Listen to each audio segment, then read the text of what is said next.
고생을 많이 하셨습니다.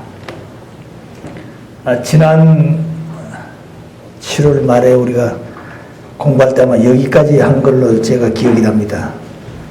전체적인 말씀의 결론이 아마 여기서 되어졌다고 생각됩니다만 다시 한번 정리해 보게 되면 남자는 정자고 여자는 난자라고 그랬죠.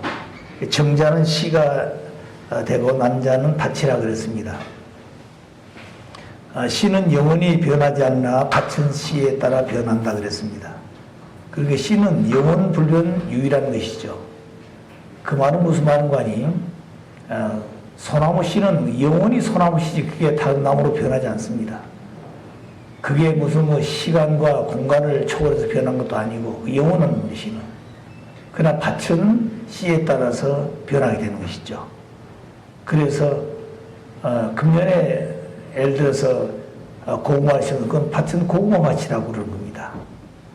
또 내년에 옥수수 심으면 옥수수 밭이 되는 것이죠. 그러니까 그 흙을 놓고 그 자체를 우리는 이름을 영원히 붙일 수가 없습니다. 그 밭은 무슨 씨를 심으냐에 따라서 그 밭 이름도 달라지게 됩니다. 그러나 씨는 절대 변하지 않습니다. 그래서 참 사랑의 씨, 그 내용을 우리가 지난번에 공부를 했습니다만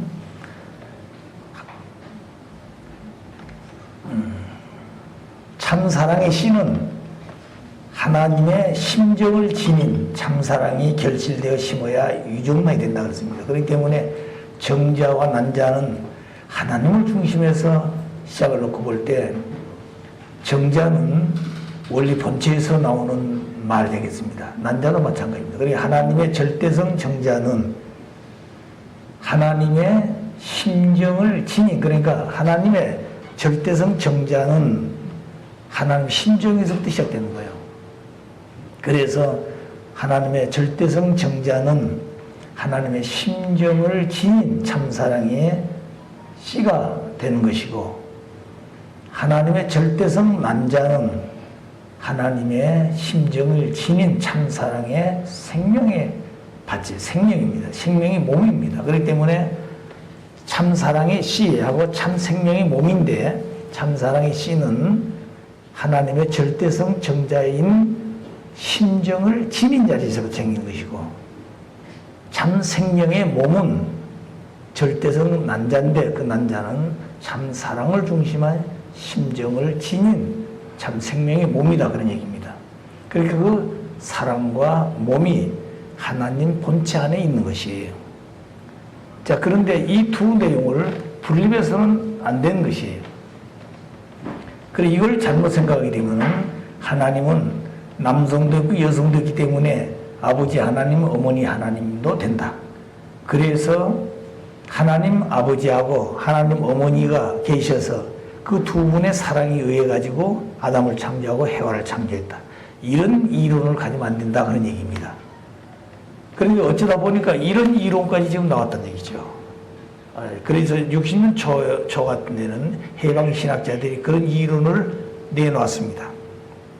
자, 그런데 그게 점점 나와가지고 오늘 우리 안에까지 이런 이론이 결국에는 하나님 안에 이성성상이 있는데 그 이성성상이 아버지 하나님, 어머니 하나님으로 비화되어 가지고 그분이 바로 하늘 부모님으로서 하나님 아버지 사랑과 하나님 어머니 사랑에 의해 가지고 아담 창조가 되고 해와가 창조되었다.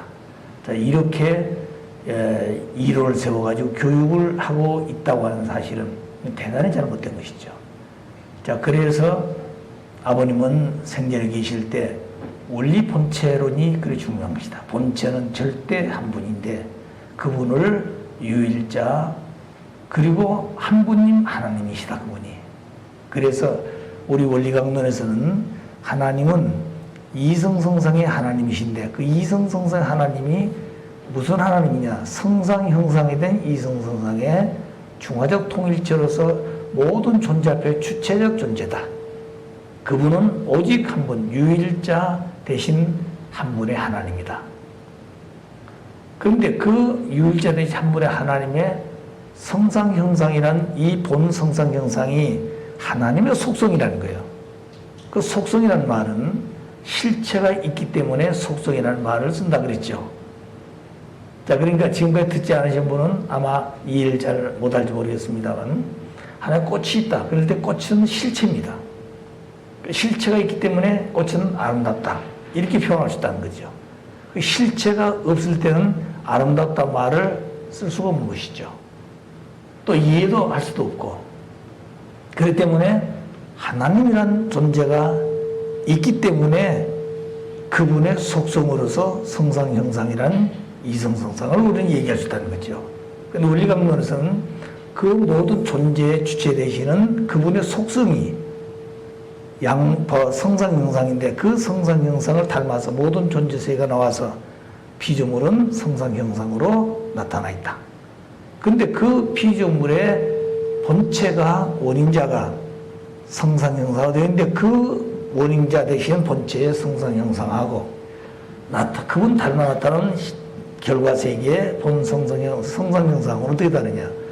이 본체는 근본이기 때문에 본자를 붙여서 본 성상 형상이란다고 원리강론 기록하고 있습니다. 그래서 원인자 대신은 제일 원인자는 본 성상 본 형상의 이성상의 중화적 통일체인데 그 통일체가 모든 존재 세계의 원인자요 주체자고 유일자 되신 분이다. 그분은 오직 한 분이기 때문에 하나님이라 한다 그랬습니다. 그런데 그 하나님도 성상 형상 속성이라고 말이죠. 그러면 그 속성이 있기 전 하나님 한 분은 어떤 분이었을까? 그분이 우리는 원리 본체라고 보고 지금까지는 그분을 하나님이라고 불렀던 것입니다. 그런데 그 하나님은 누구도 본자도 없고 확실히 가르치는 데 없습니다. 그런데 그 하나님을 원리 본체로서는 에너지 본체로 본다 그 말입니다. 예, 모든 존재세의 결과가 보니까 마지막에는 인간, 동물, 식물, 광물 속에도 원자, 분자, 원자, 그 다음 소립자. 가장 적은 입자죠. 그 입자도 보게 되니까 거기에 소립자도 두 분류로 나눠져 있다는 얘기죠. 하나는 입자성과 파동성으로 그 에너지인데 그 파동성은 하나의 외적인 것이고 입자성은 외적인 것이고 파동성은 내적인 것이다. 자, 그러니까 입자성과 파동성이라는 이 내용이 따로 있는 것이 아니고 같이 있다 에너지다 이거죠. 또 이것은 오늘 과학계에서는 더 깊이 다룬 게 뭐냐면 이 입자성이라는 것은 순수한 에너지라는 얘기죠. 그게. 그러니까 움직이지 않는 진공 상태의 에너지다 이렇게 보고 있는 겁니다. 그런데 진공 상태의 에너지는 가만히 있는 거죠. 그런데 진공 상태의 에너지가 작용해가지고 창조가 돼 나타났다는 거죠, 물질로. 그래 그 내용을 운동 상태로 보는 거죠. 진동 현상으로 봤다는 거죠. 그러니까 오늘 과학자들은 이 상태까지 왔습니다. 지금 연구가. 그래서 아버님 말씀은 마지막 하나님은 과학자들에 의해서 밝힐 때 온다 그랬어요. 그런데 아버님은 그런 근본적인 원리를 이미 다 밝혀 놓으셨습니다. 그런데 누구도 이런 내용들을 신학자나 철학자나 어떤 학문을 가진 사람들이 그 하나님을 확실히 알고 하나님을 본 자도 없고 가르친 자가 없기 때문에 그 내용을 얘기를 하지 못했습니다. 그러나 오늘 과학자들이 지어놓은 만물 세계를 보고 전부 끝까지 왔다는 거죠. 그러나 이 내용하고 과학자들이 연구한 이 자리하고 하나님 창조하던 그 내용하고 이 나타나는 이 캡을 누가 메꿀 것인가? 이 내용은 하나님이 바로 가르치든지 근데 하나님은 우리가 볼 수가 없습니다. 그래서 하나님은 아들 대신 메시아를 보내가지고 그 메시아가 우리 인간에게 확실하게 진리를 가르쳐 주는 것이죠. 그 진리가 우리에게 주신 것이 원리다 그 말입니다. 그 원리는 진리의 근본이라는 얘기죠. 그래서 원리의 근원자가 바로 하나님입니다. 그 분을 원리의 본체라 그러는 겁니다. 그래서 아버님은 그 하나님을 모든 존재 세계의 근원자다. 원인자다. 이렇게 표현하면 될 건데, 왜 원리의 본체라고 그러냐 이거죠. 왜 원리의 본체라고 그럴 것이야. 그 내용은 성경의 요한복음 1장 1절을 보게 되면 하나님은 태초에 말씀이 계셨다는 말씀에. 처음부터 하나님 계셨다는 말씀, 태초에 말씀이 계셨으니 그 말씀이 하나님과 함께 계셨다. 근데 그 말씀이 곧 하나님이요. 그 말씀에 의해서 모든 피조물이 창조되었다 그랬습니다. 그러니까 말씀이 곧 하나님이라는 얘기예요. 그래서 말씀이 아닌 것은 모든 것이 창조되지 아니했다 그랬습니다. 그 우리는 하나님 볼 수 없습니다. 영원히 볼 수 없어요. 에너지 작용을 통해서 나타나는 건 알지만 에너지 볼 수가 없습니다. 공기 있습니다. 그런데 모르죠. 그러나 호흡작용을 통해서 공기가 있다는 것을 우리는 아는 겁니다. 그러니까 작용과 현상을 통해서 보이지 않는 것이 있다고 하는 것을 아는 것이에요. 전기작용이라든가 호흡을 통해서 공기작용 이런 거 아는 것입니다. 그러나 그것도 전부 다 과학적인 것을 통해서 우리 인체를 통해서 느끼는 거죠. 그러나 볼 수는 없고 만져볼 수는 없습니다. 하나님도 마찬가지예요. 왜 우리 인체는 모든 것이 다 알게끔 되어 있지 않아요. 한계가 있다는 거죠. 눈도 볼 수 있는 한계가 있고 귀도 들을 수 있는 한계가 있습니다. 그렇기 때문에 하나님 지으신 피조 만물도 한계가 있다는 거죠. 볼 수 있는 분야가 있고 볼 수 없는 분야가 있습니다. 무형세가 있고 유형세가 있다는 거죠. 우리 인체도 마음이 있고 보이지 않는 마음도 있고 보이는 몸이 있습니다. 그러니까 정신세계가 있고 육체세계가 있다고 그러죠. 그래서 어느 게 더 중요한 것이냐? 보이진 않지만 보이지 않는 것이 더 중요하고 그 분야가 주체라고 그러는 거예요, 우리는. 자, 그런 걸 보게 되면은 이 하나님에 대한 문제도 우리가 그런 분야에서 다시 공부를 해야 된다는 거죠. 그러면 왜 원리 본체라고 했을까? 모든 존재의 근본이 이 본체라. 다시 말하면 하나님도 보이진 않지만 체를 가지고 있다 그런 얘기예요. 아시겠어요? 그래서 지금까지는 하나님은 이성성상 이렇게 어느 하나의 꼴로 상으로 표시했는데 본체로서 하나의 체로 표현해서 본체다 이 말입니다. 그렇기 때문에 원리 해설, 원리 원본을 원리 해설로 5년 동안 해설하신 거죠, 아버님이. 그 해설한 것을 기독교 중심한 선유였기 때문에 원리 해설을 중심한 성서를 해설하고 하나의 복귀 섭리 역사를 해설하신 것입니다. 그 가장 중심은 하나님을 바로 가리키는 것이죠.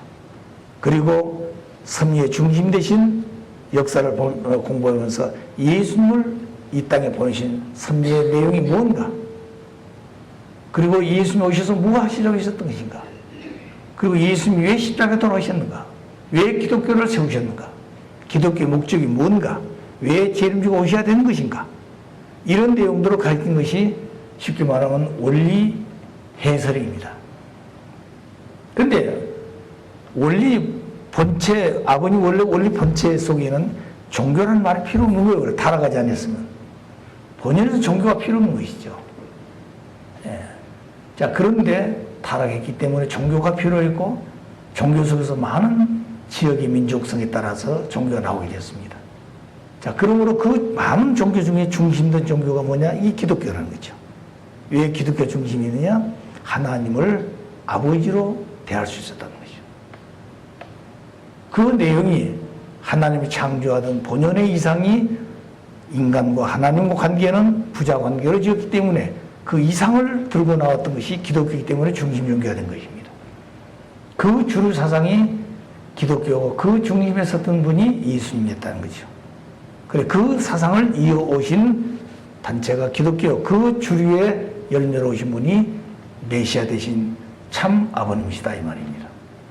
그렇기 때문에 아버님이 이 땅에 오신 목적은 하나님의 창조 이상을 이루어 오셨다 그 얘기예요. 그래서 기독교가 제일 반대한 게 뭐냐면 세계 기독교라는 말을 빼라는 거예요. 기독교라는 말을 빼라는 거예요. 예. 기독교라는 말을 빼면은 자기도 반대 안 하겠다는 겁니다. 초창기에. 불교, 유교 괜찮다는 거예요. 왜 거기다가 기독교를 넣어가지고 그것도 세계 기독교란 말을 했다 이거죠. 근데 아버님 다른 건 다 빼도 좋은데 세계 기독교란 말 뺄 수가 없는 거예요. 왜? 하나님의 섭리가 그 중심이니까. 그래서 세계 기독교, 그 다음 뭐예요? 이걸 통일해야 되겠다는 거죠. 근데 뭘 가지고 통일하느냐? 신령이다, 신령. 신령이 뭐예요? 영이 아니다는 거예요. 아버님 말씀 보게 되면 신령이라는 것은 참 사랑이라고 그랬습니다. 그 신령이 뭐예요? 하나님인데 하나님의 본질이 뭡니까? 사랑이 참 사랑이에요. 그 참 사랑의 뿌리가 뭐라고 그랬어요? 심정이다 말입니다. 그래 참 사랑에 나타난 결과는 뭐예요? 생활이 유효한 것이죠. 유효하는 것은 주고 잊어버리고 또 주고 잊어버리고 주고 잊어버린 거죠. 투입하고 그것이 하나님의 창조 이상이에요. 그게 부모의 심정이라는 거죠. 그 부모의 심정이 4대 심정권입니다.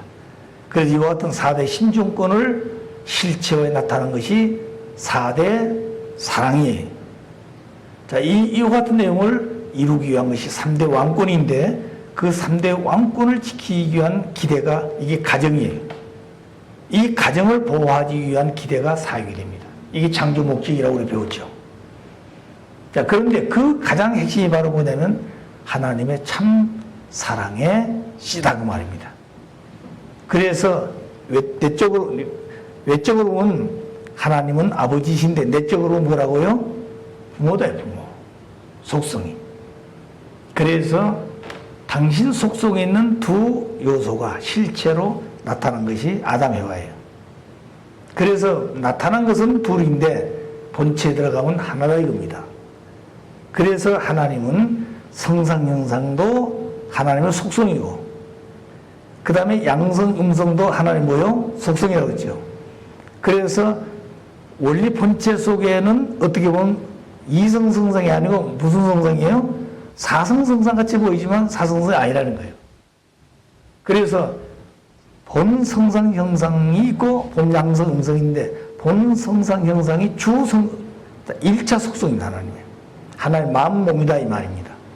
그 다음에 본 양성 음성은 2차 속성인데 2차 속성이 무슨 말인가니 하나님 마음 가운데도 양성 음성이 들어있다는 거죠. 그 쉽게 말하면 명랑하고 육시하고 적극적인 마음. 이거 양적인 마음입니다. 우리 그 마음을 닮아서 지은 것이 우리 인간도 그런 마음이 있다는 거죠. 음성적인 마음은 반대로 소극적이고 짜증스럽고 우울한 이런 마음이 있다는 거죠. 또 그 다음에 몸도 마찬가지죠. 양적인 분야는 볼록볼록 나온 분야, 음적인 분야는 오목오목 들어간 분야. 그럼 하나님이 그런 분야가 있다는 거죠. 그런 분야를 가지고 나온 것이 인간이고 인간을 본으로 지금 모든 만물도 다 그렇게 있다는 것이죠. 그러면 왜 본체가 그렇게 되어 있을까? 그런 성상, 형상, 마음, 몸으로 되어 있는 것 동시에 마음도 양성, 음성, 몸도 양성 되어 있을까? 그것은 모든 것이 조화를 이루기 위해서 조화. 그 성상 그 자체 속에 양성, 음성이 없으면 그건 조화가 안 된다는 거죠. 또 형상도 그런 없으면 조화가 안 된다는 거예요. 미가 없다는 거죠. 그런과 동시에 성상, 마음과 몸도 조화가 안 된다는 거죠. 그게 하나님 자체 속에 마음도 양성, 음성, 몸도 양성 있는 것은 이 마음 자체 속에도 조화가 필요하고 몸도 조화가 필요하지만 마음, 몸이 조화가 필요하다는 거죠. 그래서 그 마음, 본체가 가진 마음을 조화성이라 조화성. 근데 그 조화성을 닮아 나타난 실제는 조화체라 그러는 겁니다. 자, 그래서 우리 인간들은 그런 모든 것을 다 가지고 있고 인간을 본으로 지은 만물도 다 그거 가지고 있다는 거예요. 그래서 조화와 미를 가지고 있다는 거예요. 나타난 것. 그럼 이 나타난 것들이 조화와 미를 통해서 기쁨을 느끼고 기쁠 때 행복하게 느껴지는데 그 본체가 그렇게 되어 있기 때문에 그렇다. 그래서 나타나는 모든 존재가 그런 기쁨을 느낄 때 그걸 본 창조주도 기쁨을 느낀다 그 말입니다. 왜?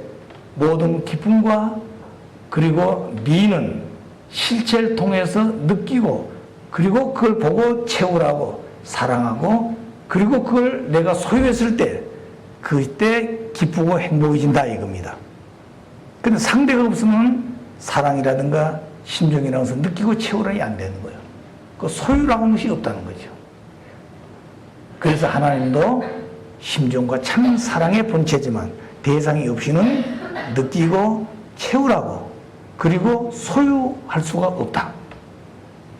그 얘기입니다. 그래서 하나님의 참 사랑은 본체지만 참 사랑은 남자인 아담을 통해서 나타나고 하나님의 참 사랑의 소유 느끼고 채우라고 그리고 기쁨을 느끼면서 내 것이다 할 수 있는 소유권은 여자에게 있다는 거예요. 해와에게. 그래서 하나님은 아담을 당신의 몸으로 짓고 아담을 통해 지었고 그리고 대상인 해와를 통해서 뭘 느껴요? 아담이 하나님의 채를 쓰고 해와를 부인으로 사랑하고 느낄 때 그 해와는 누구 것이 되는 거예요? 아담의 것이 된다 그러는 거예요. 아담의 뭐가 돼? 신부가 되는 것이죠. 그럼 그때 해와는 하나님의 참 사랑을 누굴 통해서 느끼는 거예요? 아담을 통해서 느끼고 아담을 통해서 사랑을 받는다고 말입니다. 그 얘기예요. 그렇기 때문에 이 말을 정리해 보게 되면 하나님의 참 사랑은 남자인 아담을 통해서 만나고 하나님의 참 사랑은 하나님도 해와를 통해서 소유하게 된 것이다. 그 말은 아담이 하나님의 사랑을 가졌다 할지라도 해와가 없으면 그 사랑은 느끼고 채우라고 소유할 수 있어요, 없어요? 못한다고 말입니다. 그러니까 하나님이 당신이 사랑의 주인이라 할지라도 그 대상이 없이는 어떠다고요? 느끼고 채우라고 기뻐하고 그런 게 없다 이 말이에요. 아시겠어요? 그래서 질서는 종적 질서가 있는데 종적 질서는 아버지 하나님이 중심이에요. 하나님이 하나님부터 시작해가지고 종적 관계는 무형의 하나님 한 점이 한 점은 번식이 없습니다. 그래서 실체를 통해서 번식하려고 그러는데 아담을 지었는데 아담은 실체지만 아담 한 점도 번식이 없는 한 점도 점으로 끝나는 거죠. 그래서 이 점을 통해서 번식하려고 그러니까 또 한 점 누굴 지어요? 해와를 지었다는 거예요. 그 해와도 하나님 안에 있는 겁니다. 자, 그래서 종적으로 볼 때는 아버지와 아들, 그래 부자 관계라 그런 거예요. 종적 관계는. 그래 아버지가 아들 안에 들어오는 거예요. 그래 신인일체다 그 말입니다. 무슨 말인지 아시겠어요? 신인일체. 이거 쉽게 말하면 개성 완성이에요. 우리 3대 축복 가운데 1차 축복이에요. 그게. 신인일체다 그 말입니다. 이게. 그것은 심정일체요. 심정일체를 통해서 참 사랑의 완성자가 된다는 거예요. 완성자가 됐단 말은 참 사랑을 표현할 수 있는 실체가 되었다고 말입니다. 자, 그렇게 되어가지고, 그 다음에 뭐가 되는 거예요? 대상이 필요하죠. 사랑을 좀 하고자 하는 대상이 필요하다는 얘기죠. 하나님은 그렇습니다. 그러면 이때의 아담은 하나님의 몸입니다. 몸. 아들이면서. 그래, 이때는 아담은 하나님의 절대성 정자를 가진 참 사랑의 씨가 있다는 거죠. 그 절대성 정자는 참 사랑의 씨인데 그 절대성 정자는 뭘 지녀야 된다고 그랬어요? 하나님의 심정을 지닌 참 사랑의 씨라고 말입니다. 하나님의 심정을 지니지 아니한 씨는 죽은 씨다 그 말이에요. 그래 아담이 타락을 했습니다. 타락했다는 말은 타락하고도 정자가 있었어요. 해와 사랑에도 아들 낳았죠. 그런데 그 정자는 죽은 정자다 그 말이에요. 하나님의 아들이 아니다 그 말입니다. 무슨 말이냐? 그것은 하나님의 정자가 아니고 사탄과 관계를 맺은 아담의 정자인데 그 사탄의 정자인데 하나님의 심정을 소유한 하나님의 심정을 지닌 사랑이 아니다 그 말. 그러니까 참 사랑이 아니다 그 말이거든요. 그래서 참 사랑은 심정을 뿌리로 한 사랑이 참 사랑이라 그러는 거예요. 아시겠어요? 심정의 근원자는 하나님이라고 말입니다. 그렇기 때문에 아담이 타락하고 죽었다고 말은 육신이 죽은 게 아니에요. 하나님과 심정적 관계가 끊어졌다 그 말이에요. 그 얘기입니다. 선악당하고 죽었는데 930살까지 살면서 아들 낳았다 그랬잖아요. 그러니까 뭐가 죽었다는 얘기예요? 하나의 심정적 관계가 끊어졌다고 말입니다. 그 말은 정자는 있긴 있는데 그 정자가 하나님의 절대성 정자가 아니다 그 말입니다. 그 말은 하나님의 심정을 지닌 참사랑의 씨가 아니다 그 말이에요. 거짓된 사랑의 씨가 되었다 그 말입니다. 해와는 그럼 무슨 씨가 됐을까요? 하나님의 절대성 난자를 지닌 것이 아니고 거짓된 난자를 가진 심정을 지닌 것이 아니고 심정을 지니지 아니한 거짓된 사랑에 죽은 몸이 되었다고 말해요. 생명의 몸이 아니라. 그래서 타락한 인간이 된 겁니다. 그 죽은 인간이 된 거예요. 그래서 타락한 중생을 해야 되고 그 다음에 뭘 해야 돼요? 태어나가지고 다시 부활의 길을 거쳐서 영생의 길을 갈 수 있는 그 길을 열어야 되는데 중생하기 위해서 누가 와야 돼요? 살려주는 메시아가 와야 된다. 그 메시아가 와야 된다 말은 뭐가 필요하다는 거예요? 핏줄 때문에 그렇다. 핏줄. 절대성 정자 때문에 그렇단 말이에요. 그럼 복귀섭리는 누가 중심이라는 거예요? 여자가 중심이겠나요? 남자가 중심이겠나요? 자, 그래서 섭리는 종적 섭리인데 종적 섭리라고 하는 아버지와 아들이 하나가 되는 거예요. 마음과 몸이 일체가 되는 걸 종적이라고 그랬습니다. 신이 일체가 되는 거예요. 횡적 섭리는 부부라고 그러죠. 그 부부라고 하는 거는 부부 일신인데 왜? 아담과 하나님 안에서 나오기 때문에 부부 일신이에요. 그런데 이 부부 일신인데 종횡의로 나온 것이냐 횡에서 종으로 온 것이냐 이게 다르다는 거예요. 아시겠어요? 그렇기 때문에 아담과 하나님을 놓고 볼 때 하나님으로부터 온 것이지 땅에서 올라간 게 아니라는 거예요. 그래 신인 일체라 일신이 아니라는 그런 말이 없죠. 그러지 않아요?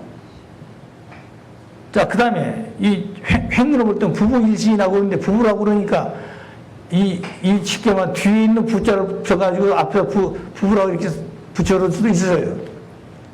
그렇기 때문에 이걸 정확히 하면 부부 일신, 부부 이렇게 횡적 관계다 이렇게 볼 수 있는데 이 관계는 엄밀히 따지면 아버지 말씀은 종횡의 부부라는 거예요. 종횡의 관계는 종에서 횡으로 간다는 겁니다. 왜? 종적 관계가 아버지로부터 아버지가 아들하고 한 몸이 됐다는 거예요. 무형의 아버지가 실체 아담 몸속에 들어와서 실체 아담이 하나님이 완성돼요. 그래서 한 실체가 해와를 통해서 나타날 때 종에서 횡으로 가는 것이 횡에서 종으로 온 게 아니다 그 말이에요. 아시겠어요? 그러니까 횡적 관계는 종횡 관계가 되는 것이지 횡종 관계가 아니다 이 말입니다.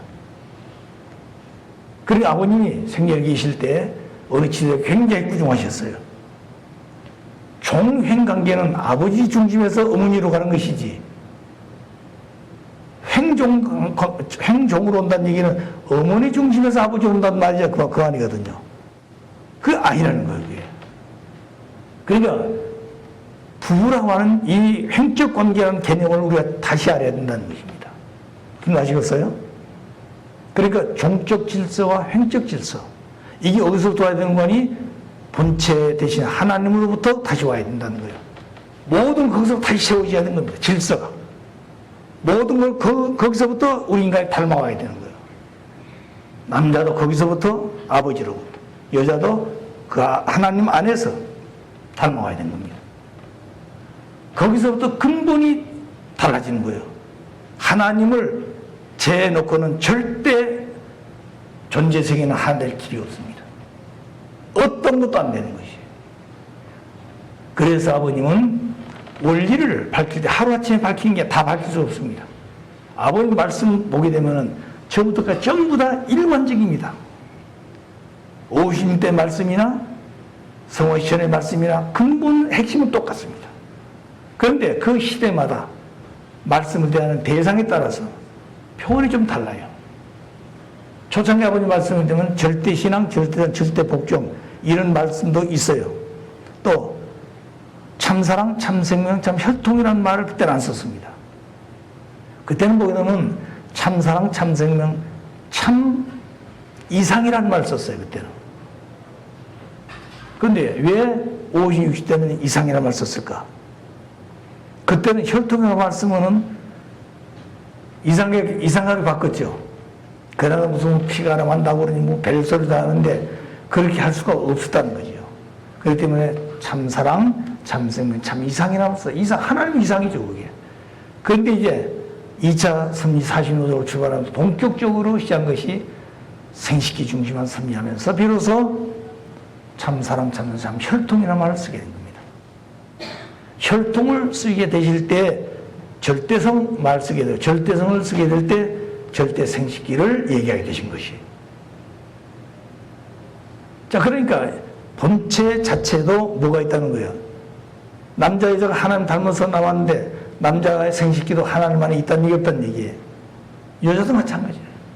그때서 하나님 속에 두 요소가 다 이렇게 있다는 얘기냐. 그런 속성이 있다는 거죠. 속성이. 무슨 말 아시겠어요?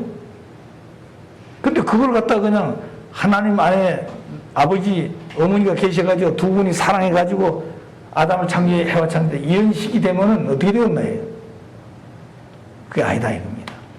그래 아버님 말씀을 쭉 지난번에 공부를 했습니다.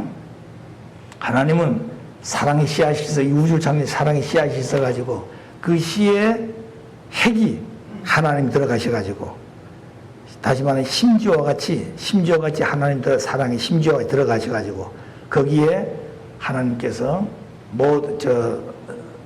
사랑이 주변을 전부 다 흡수해서 하나님 자체가 성상과 형상을 만들어서 거기다가 뭘 만들었다면 남자 사랑, 여자 사랑을 붙여서 그게 핵이 되었어요.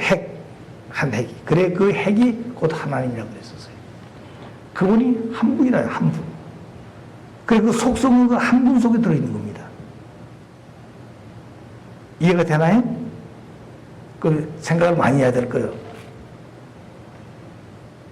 자, 그래서 여기에 그런 말을 써요. 참사랑의 씨는 하나님의 심정을 지닌 참사랑이 결실되어야 되는데 그렇게 되어서 심어야만이 이게 유종란이 되는 거예요. 유종란.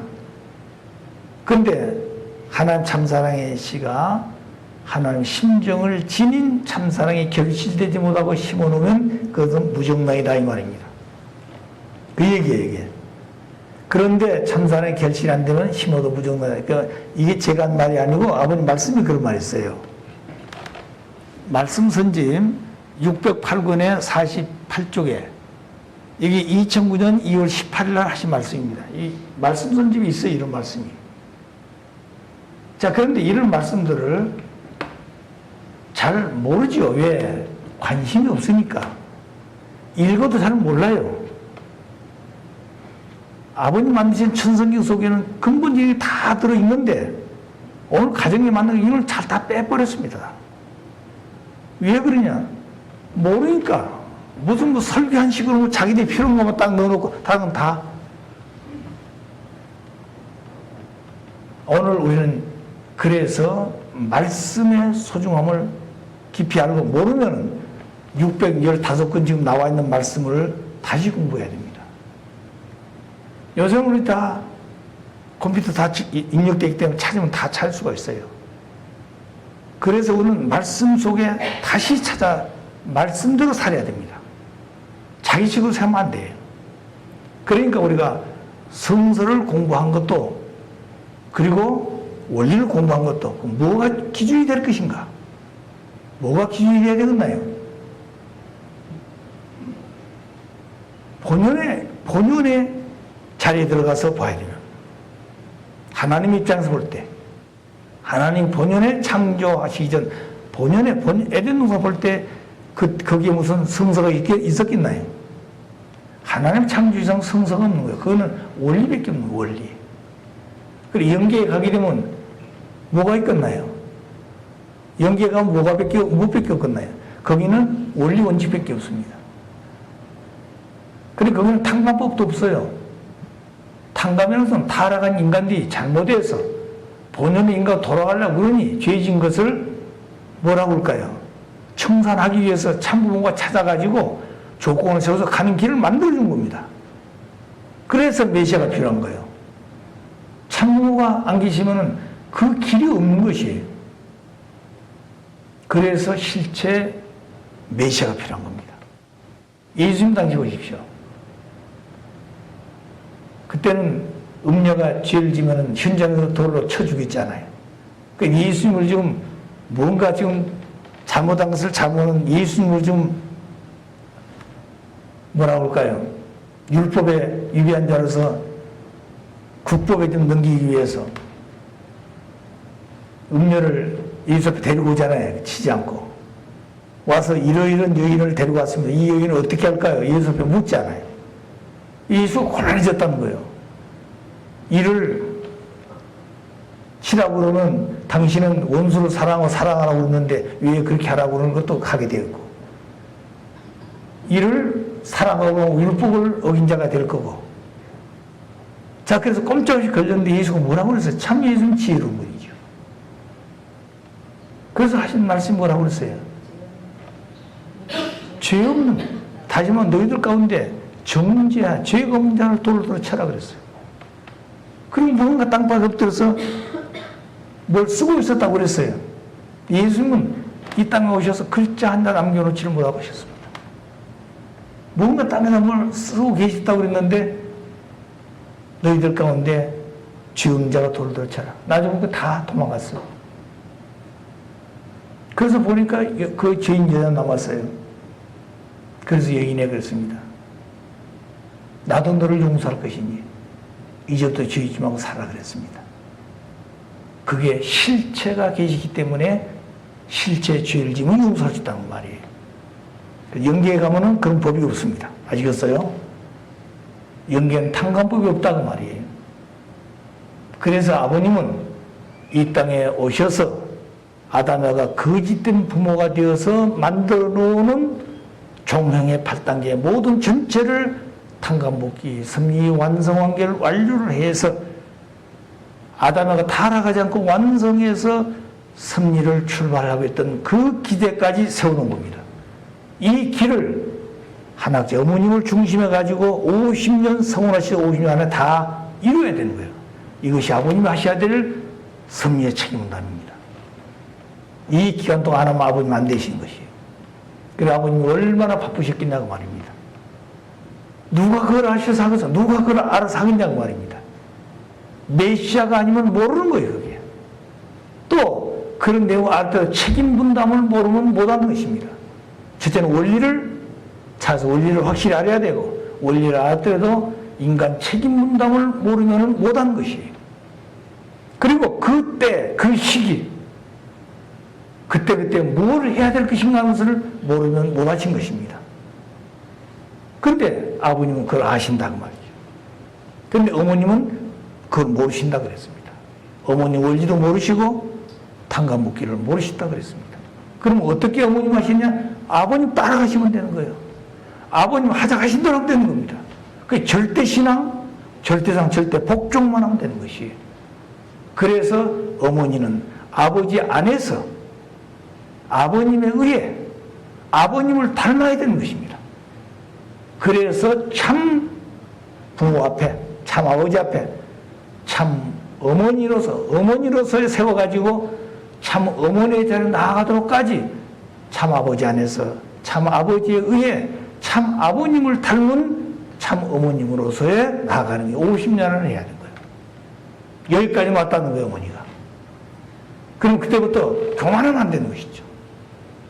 아버지하고 절대 하나 돼가지고 아담하고 소성장성 완성해가지고 완성해서 저녁이 되고 아침에 첫째 날이 되는 아담이 하나님의 실제 성전이 되어가지고 해와는 하나님 딸이 되어가지고 하나님께서 아담 안에 들어와가지고 해와를 부인으로 삼아서 비로소 타락과 상관없는 첫 출발은 그 날이 와야 된다는 거예요. 그 시기 기원절입니다. 아시겠어요? 아버님 선포한 그날이라는 거죠. 그래서 기원절이 하나님의 성원한 날이라고 그랬잖아요. 그런 얘기 들으셨어요? 자, 그럼 그렇게 해야 되잖아요, 그렇게. 그런데 아버님은 그걸 앞에 두시고, 그걸 뭐 했다는 거예요. 그런데 아버님은 이미 아셨기 때문에 그런 식을 내적으로 다 아버님 하고 가신 겁니다. 내적으로. 원래는 다 생전에 다 하셔야 되죠. 자, 그런데 그 일을 아드님을 통해서 다시 재현하시는 그런 일들이 안타깝죠. 자, 그러니까 그런 일들을 놓고 보게 되면 하나님의 참사랑의 신데 그 참사랑의 시가 되려면 심정을 지닌 정자가 되어야 한다고 말입니다. 그럼 우리 축복 가정들도 마찬가지 아시겠어요? 우리 축복 가정들이 참 부모님 말미암아 축복을 받아서 사탄 세계와 상관이 없는 가정이 되고 아들, 딸이 된단 말은 무슨 말이에요? 우리가 뭘 해야 한다는 얘기입니까? 뭐가 달라요? 세상사는 뭐가 다릅니까? 뭐가 달라요? 축복 가정들 세상사는 뭐가 다릅니까? 절대성 정자를 지녔다고 하는 그 절대성 정자가 뭐예요? 아버지의 심정을 지닌 참사랑의 시가 되어야 한다고 말입니다. 그 시가 연결해야 되는 거예요. 그 말은 심정의 성숙자가 되어야 한다는 말입니다. 4대 심정권을 지닌 거기서부터 우리의 참된 사랑이 이루어져야 되는 거예요. 그 참사랑은 유효하는 사랑입니다. 아시겠어요? 자, 그런과 동시에 여자도 마찬가지예요. 부인도. 절대성 난자를 지닌 여성으로서 뭘 지녀야 한다고요? 하나님 맞는 하나님의 심정을 지닌 여성이 되어가지고 하나님의 참 사랑을 가진 생명의 몸이 되어야 한다는 거예요, 난자가. 아시겠어요? 그 길을 남자자가 해야 한다는 거예요. 그것이 하나님을 해방하는 길이에요. 그 해방을 참 부모가 50년 안에 해드림과 동시에 축복 가정들은 마지막에 참 부모를 해방해 드려야 된 겁니다. 축복 가정들이. 그래서 하나님을 해방 석방해 드려야 되는 거예요. 그리고 가정은 하나님 해방 석방한다고 했잖아요. 해방하면 무슨 석방이나 말 또 필요하냐고, 하나님을. 아시겠어요? 자, 그러니까 그런 모든 문제를 우리가 근본적으로 원리로 알아야 되는 겁니다. 그러면 원리가 달라지나요? 안 달라지나요? 원리는 변함이 없어요. 그러니까 원리 원본 변함이 없습니다. 원리 원본은 성서 그런 거 없는 거예요. 아시겠어요? 그 원리 원본을 기독교 중심은 섭리하기 때문에 기독교를 전도하기 위해서 성서를 해설하신 것이 아시겠어요? 그래서 원리 해설입니다. 해설. 그 다음에 뭐예요? 그것을 강의할 수 있도록 가르쳐야 되니까 체계적으로 만든 것이 원리 강문이에요. 원리 해설을 아버님 5년간 하셨어요. 그걸 정의하셔서 원리 해설을 가지고 우리가 뭘 했어요? 원리 해설을 9년간 우리가 가지고 교육을 했습니다. 66년까지. 거기서 다시 원리 강론을 써주셔서 체계적으로 우리가 40년 동안 원리 강론 가지고 공부를 했어요. 하나님 섭리도 구약시대, 신약시대, 성약시대 한꺼번에 안 하신다. 인간의 심령과 지능이 발달함에 따라 사는 시대. 복귀 기대 섭리 시대, 복귀 섭리 시대, 복귀 섭리 연장 시대, 복귀 섭리 완성, 완결, 완료 시대를 거쳐서 비록 참고 중심에 가야 본연의 이상 세계를 출발하는 것과 마찬가지로 원리 중심한 섭리도 그렇게 하셨다 이 말입니다. 그래서 원리 해설, 원리 강론, 그 다음에 뭘 한다고요? 이제 하나님 바라보다 하나님. 그리고 원리 본chất 다른 건 변함이 없습니다. 아시겠어요? 뭐 타락론이 변하던가요? 아니에요. 타락론이 달라진 게 뭐냐면 아담의 타락으로 말미암아 하나님 심정세계의 변화를 설명은 좀 더 한 거죠. 또 그 다음에 종말론이 달라졌어요? 부활론이 달라집니까? 아니요. 그거 그대로 있어요. 기독론 달라졌다는 말은 참부모 중심에서 영육 실체 부활이라는 말이 좀 달라집니다. 원리 강론은 예수 중심에서 무슨 부활이에요? 영적 부활, 중생이죠, 그게. 이제 참부모 중심한 축복 과정은 영육 실체 부활이죠. 그 다음에 아담 가정부터 달라진 게 있나요? 재림론까지 달라진 게 없어요. 그래, 원리학론까지는 재림론이 마지막에 재림주 오셔야 된다 이 말입니다. 그 재림주 오셔서 오셨다가 그 이제 우리는 뭘 배워야 돼요? 재림주 다 승리하시다고 그러는데 뭘 승리했냐는 말입니다. 뭘 승리했어요? 모르니까 지금 허우적거리고 있는 거예요.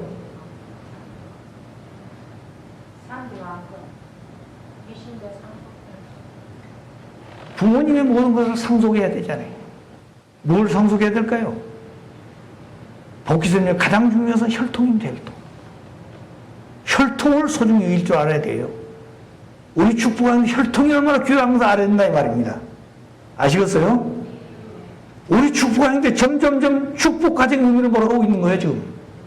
이 세대도 점점 세상에 지금 돌아오고 있다 이 말입니다. 이렇게 하면 30년이면 하나님 다 잃어버려요. 축복하는 다 잃어버립니다. 이스라엘 백성들이 애굽의 고역을 살고 돌아오지 않아요. 광야 생활 지나가지고 여호수아 갈렙에 따라서 요단을 건너서 가나안 들어갑니다. 30년이 들어가서 그들이 30년 지나서 2세들이 다 하나님 잃어버렸다 그랬어요. 가나안에 들어가서 30년 만에 하나님 다 잃어버렸다고 해서 30년 만에. 오늘 우리 축복 가족들이 우리 1세들입니다. 내가 지난번에 한번 얘기했죠. 지금부터 우리가 30년 이후에 이런 식으로 간다면 어떻게 될 것 같습니까? 30년 지나면 지금 아마 18가정, 6천 가정 몇 가정까지 지금 30년 지나면 지금 아마 60세 되면 90세가 되잖아요. 그럼 아마 그때까지 거의 다 갈 거예요. 계시들 아마 뭐 활동 못 할 겁니다. 그 시점이면. 그러면 그때 벌써 우리 2세들이 80세? 지금 50대 되잖아요, 1세들이. 50대 넘었어요. 그럼 그들이 벌써 80대, 90대가 돼요. 4세들이 벌써 그때는 뭐 50대, 60대가 됩니다. 어떻게 될 것 같아요? 너무 심각해요, 우리가 지금. 우리는 세상사 집단과 다릅니다. 그들은 이따가 없어지만 우리는 영원히 남아지고 영원히 이루어야 될 목표가 확실하잖아요. 하나님 이상. 이렇게 살다가 우리 가야 됩니까? 뭘 하다가 우리가 가야 돼요? 1세들이 뭘 남기고 가야 됩니까?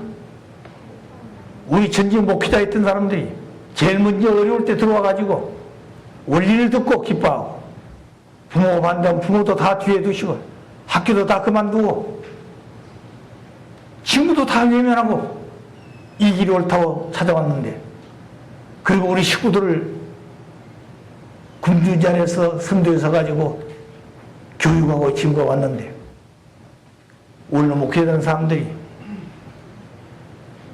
어떻게 살았어요? 아버지의 심정을 점수해주고 가야 되잖아요. 우리는 이렇게 살았다고. 무엇 때문에? 현직 목회자라도 그걸 가르쳐야 되잖아요. 자, 그러니까 가장 중요한 것은 혈통이 중요하다 이 말이에요. 혈통. 두 번째는 뭐가 필요합니까? 하나님의 마음, 하나님의 심정이나 심정. 하나님의 심정 세계를 바로 점수해줘야 돼요. 말만 심정이 아니에요. 우리 심정 세계 다 메말라버렸어요. 심정은 참 사랑의 뿌리입니다. 하나님의 본질적 속성이에요. 심정이 메마르니까 하나님 다 이어가고 있다 이 말입니다. 그걸 알아야 돼요. 그러니까 심정의 뿌리에서 싹이 나면 참사랑이에요. 참사랑은 유의해 사는 겁니다. 유의하여 살아야 되는 거예요. 아시겠어요? 우리 유의하는 사람은 말만 유의하는 것이지 유의하는 정신이 없어졌어요. 참사랑 속에 원수가 있나요?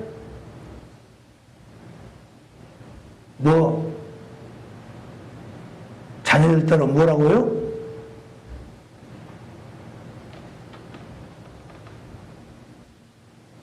그러잖아요. 자녀분들이 자기들하고 같이 뭐 뜻이 달라 해가지고 뭐라고 하던가요? 그렇게 하면 안 되는 겁니다. 뭔지 내가 서야 될 자리에서 내가 뭘 해야 될 것인지 심정세계 나는 어떤 사람이 되어 있는 것을 알아야 돼요. 세 번째는 소유권이요. 소유권. 나는 누구 것이냐, 내가 누구냐 이 말입니다. 아버지 것이 돼야 되잖아요. 내가 아버지 성전이라고 했는데 내는 성전이야, 성전. 성전이 뭐요? 본연의 하나님 이상이 이런 교회입니까, 이게 성전이? 하나님 축복이 제1차가 뭐예요? 성전이에요, 성전. 내가 하나님 모시는 성전이에요. 지난번에 말씀했죠, 아버지 말씀 속에. 하나님 하고 부르면 아버지 뭐라고 그랬어요? 내 속에서 왜 찾느냐? 나 여기 있다 그런다고 그랬잖아요, 아버님이. 그렇게 할 수 있는 우리가 돼야 됩니다. 우리가 기도할 때 하나님 하고 부르면 내 속에서 들려온 소리가 왜 찾느냐? 나 여기 있다 하고 소리가 자기 속에 들려와야 된다는 거예요. 자기가 자기를 믿고 갈 수 있는 사람이 된다고 말입니다. 다 가르쳐 줬는데 그런 사람이 되려고 노력을 하지 않고 어디서 뭘 찾고 있냐 이 말입니다. 오늘 우리는 참 안타까운 사람들입니다. 이 세 가지가 하나님의 섭리의 가장 핵심적인 내용입니다. 혈통의 소중함, 하나님 마음에 해당한 심정세계, 소유권. 나는 누구 것이냐 이 말입니다. 내가 누구 것이냐 이 말입니다. 내 세포도 내 모든 것이 아버지 것이다. 내가 보는 것도 아버지가 나를 통해서 볼 수 있는 눈, 듣는 것도 말하는 것도 냄새 맡은 것 전부 다 아버지의 실제로 내가 보고 듣고 느끼고 말하고 있냐 이 말입니다. 그렇게 산다면 함부로 보고 함부로 듣고 함부로 말할 수 있겠느냐 그 말이에요. 어떻습니까 여러분?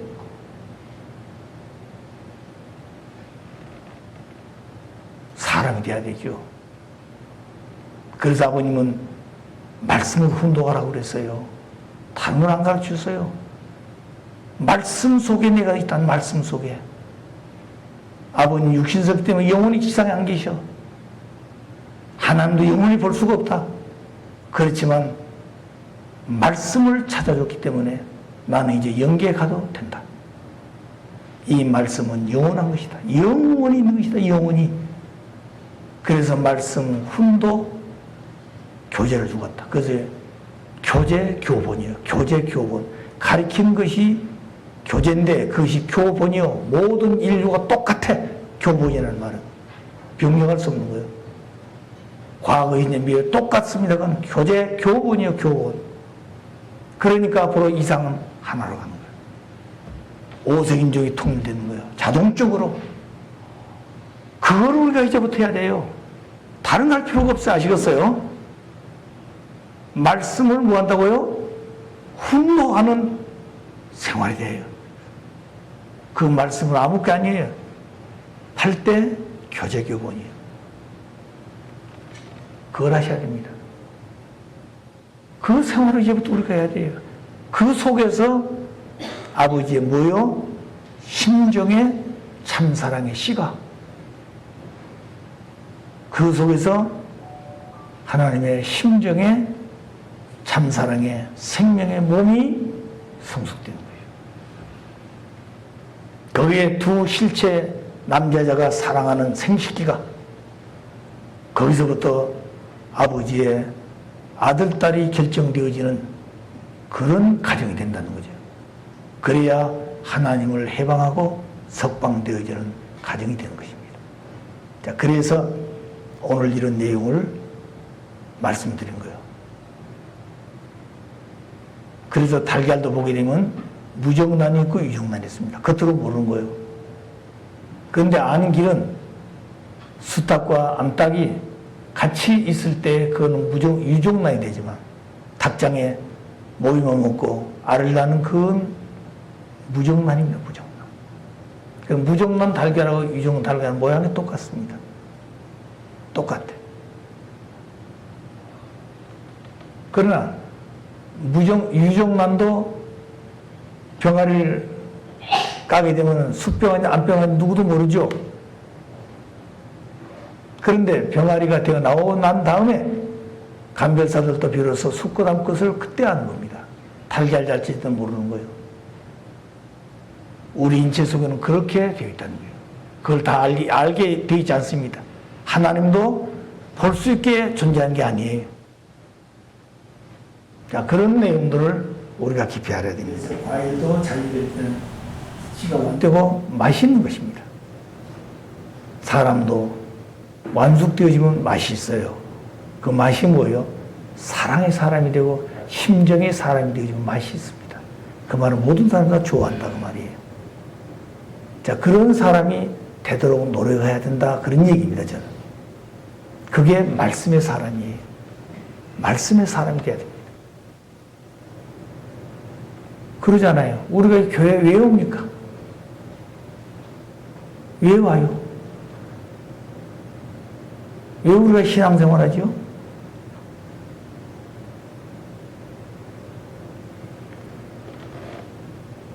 자, 이제 총 결론을 내립니다. 원리 본체는 절대 유일자 되신 하나님 아버지요. 아버지는 한 분이며 두 분이 아니에요. 그런데 그 아버지가 내적 참아버지가 외적인 참아버지로 표현될 때 참부모의 이름을 갖는다.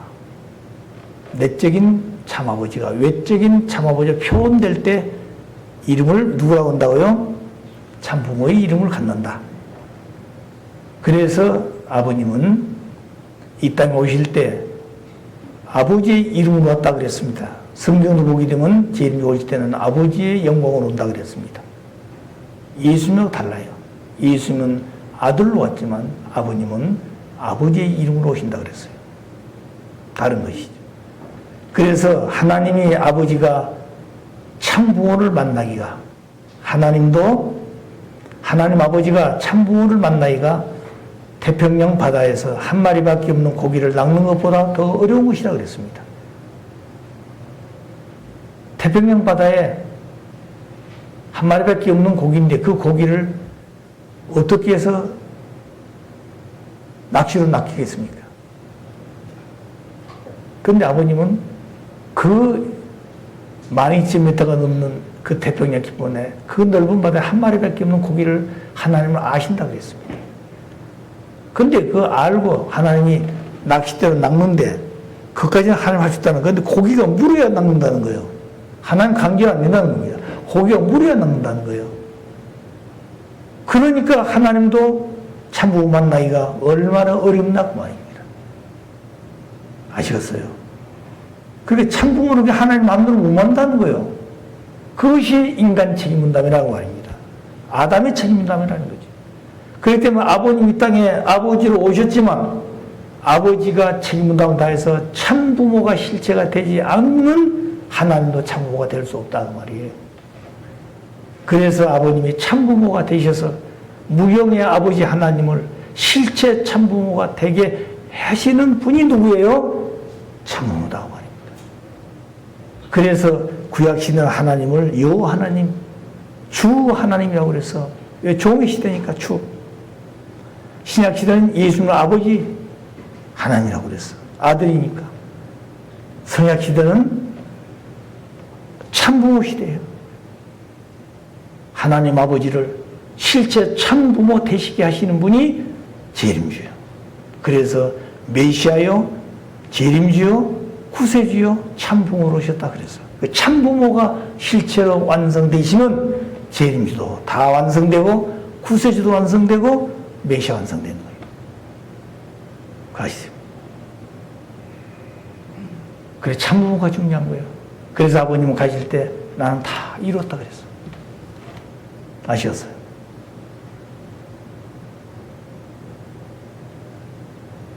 자, 이제 우리가 해야 될 일이 남았습니다. 우리 가정들이 모두가 아버지를 닮은 아버지 같은 사람이 돼야 돼. 어디서? 우리 가정에서. 자, 이게 좀 안 되니까 문제입니다. 이게 그 집집마다 다 문제들을 가지고 있어요. 집집마다 문제를 가지고 있습니다. 개인 문제든 자녀들 문제든 부부 문제든 사업 문제든 문제 없는 집이 없어요. 왜 이렇게 됐을까요? 사탄이가 그냥 전부 흔들어 놓은 거죠. 이걸 우리가 단합해가지고 차고 넘어가야 돼요. 사탄이 얼마나 강교합니까? 하나님을 6천년간 목마르게 먹었어요. 하나님을. 근데 우리가 소홀히 여겼으면 안 돼요. 아버님 말씀에 사탄이 자연굴 오겠다고 그러니까 사탄에게 없는 줄 알아요, 여러분. 사탄이 없는 줄 알아요. 참, 이게 우리 지금 아니란 생활하고 있습니다. 아니에요. 사탄이가 아버지 앞에 자연굴복했지 오다 굴복한 게 아닙니다. 아시겠어요? 심각한 거예요. 심각한 거예요. 그래서 아버님 연기해서 참 심각한 놈이다. 자, 그러므로 오늘 우리가 그런 마음을 다시 한번 정리하면서 새롭게 결의하는 그런 우리의 모습, 우리의 가정, 우리 식구들이 되어져야 됩니다. 자, 그래서 참부모가 되는 길이 얼마나 어렵다는 거. 하나님도 참부모를 만나기가 그렇게 어렵다고 그랬는데 그 말은 참부모가 되는 길이 얼마나 어렵다. 그 말은 아버님이 가신 길이 얼마나 어렵다 하는 길을 우리가 알아야 된다고 말입니다. 아시겠어요? 우리가 참부모 보고 따라왔지 참부모가 가시는 길이 이렇게 어려운 길을 가셨구나 일생 동안. 그걸 아셔야 돼요. 저도 가깝게 그냥 모신 그냥 따라만 댕겼죠. 알고 따라댕기기도 부족했죠. 어떻게 보면 아버님 그냥 거치장 될지도 모르죠. 그런데 아버님 혼자 일할 수가 없으시니까 막대기 같은 사람도 데리고 다니면서 심부름으로 해야 되니까 그렇게 했지 않나 생각이 들 때가 너무 많아서 참 지나놓고 보니까 너무너무 황송스러울 때가 많지요. 그래서 아버님이 93생에 얼마나 어려운 길이 많았을까. 얼마나 어려운 길이 많았을까. 하시고 싶은 말씀이 하늘과 땅과 같이 많았을 건데 홀로 누가 은무할 수도 없고 누구한테 표현도 못 하시고 그러다가 하나님한테 호소도 못 해보시고 그러잖아요. 아버지를 오히려 위로할 판인데 아버지 앞에 그냥 아버지 우리 같이 그냥 뭐 이렇습니다 이 얘기가 어떻게 하시겠어요. 그러니 이해관정이 다 녹았을 거 아니겠어요. 거기에 가장 아버지 위로가 되신 분은 어머니. 힘드실 때 어머니 말씀 한마디가 아버님 마음을 따뜻하게 해줄 수 있는데 그게 안 됐어요.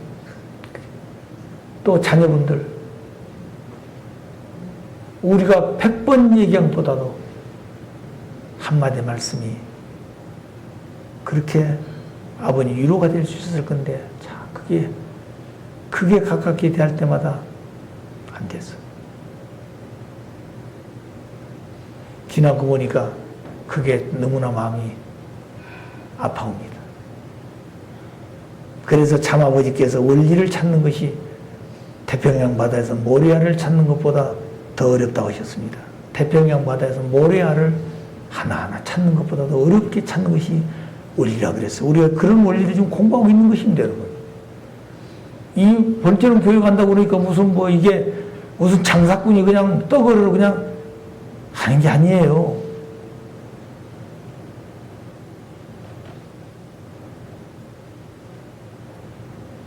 그렇게 귀한 말씀 우리가 지금 듣고 있는 것입니다, 지금. 그걸 아셔야 돼요. 그러니까 태평양 바다에 모래알이 어디 있는 줄 알아서 그걸 찾아서 하나하나 모래알을 찾아가지고 이걸 찾는 것에 끼워 맞춰가지고 그것보다 더 어렵게 찾는 것이 원리를 찾는 것이라고 그랬습니다. 아버님께서 지상과 천상에서 억만 사탄과 싸워 승리하심으로 찾아진 원리입니다. 사탄이 이것을 찾지 못하게 생명을 거는 싸움을 하시고, 이렇게 찾아진 원리와 말씀을 절대 손대면 안 된다. 고치거나 이걸 부정하면 절대 안 된다 그랬습니다. 그러지 않아요. 인간들이 어떻게 이것을 함부로 뭐 이러쿵저러 얘기를 하겠습니까? 누가 이 말씀을 함부로 이래저래 할 수 있어요? 그런데 무슨 뭐 고치고 빼고 자기들 식으로 만들어요? 제일 무서운 일, 제일 무서운 일. 자, 그러니까 이제 우리의 생각이 잘못됐으면 회개하고 우리 모두가 다 깊은 마음으로 아버지의 심정에 접붙여 다시 출발하는 우리가 돼야 된다고 하는 것을 이제 앞으로 많은 행사를 앞에 두고 깊은 마음을 가지고 기도하고 정성 들인 시간들을 가져주기를 바랍니다.